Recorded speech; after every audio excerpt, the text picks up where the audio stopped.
আচ্ছা, প্রশাসন অবশ্যই নুরু ভাইকে ভালোবাসে, কিন্তু এর ভিতরেও হাসিনার যারা দীর্ঘ 15 বছরের নিয়োগের যেই প্রশাসন আছে, সেটা সেনাবাহিনী বলেন, পুলিশ বলেন, বিজিবি বলেন, তারপরে আনসার বলেন, যেটাই বলেন, হাসিনার যারা দোসররা আছে তারা কিন্তু এর ভিতরেই আছে।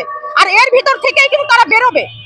আর এই লোকগুলোকেই তারা সময় মতো সুন্দর মতো তারা এখানে পোস্টিং দিয়ে নিয়ে এসে তাদেরকে ব্যবহার করতেছে।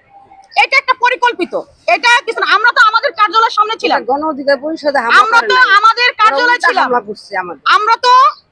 আমরা তো কারোর অফিস ভাঙতে যাইনি, কারোর কোথাও হামলা করতে যাইনি। আমাদের অফিসের সামনে আমরা অবস্থান করতেছি। গোটা মিডিয়া দেখছে, গোটা দেশবাসী দেখছে, বিশ্ববাসী দেখছে যে আমরা কোথাও হামলা করতে যাইনি। আমরা আমাদের অফিসের সামনে অবস্থান করতে শান্তিপ্রিয় ভাবে আমরা একটা সমাবেশ করতে চাচ্ছিলাম।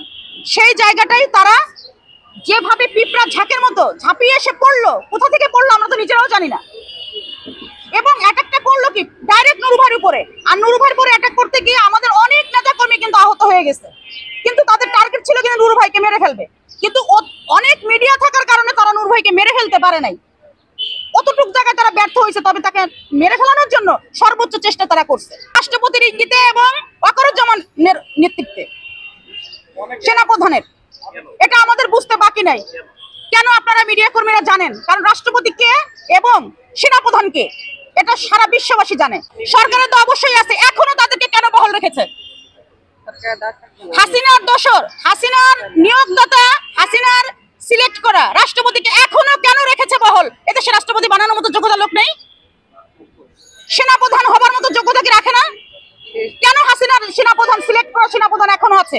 তার নাকের এই হাড়টা ভেঙে গেছে, গালের এই হাড়টা ভেঙে গেছে, ফেটে গেছে এই হাড়টা। আর হচ্ছে চোখে যে আঘাতটা লাগছে, এটা খুব খারাপ, ভয়াবহ অবস্থা। সে কথা বলতে পারতেছে না, কারণ কথা বলে তার রক্তক্ষরণ হচ্ছে। তার মানে এটা তার ভয়াবহ একটা অবস্থায় সে আছে।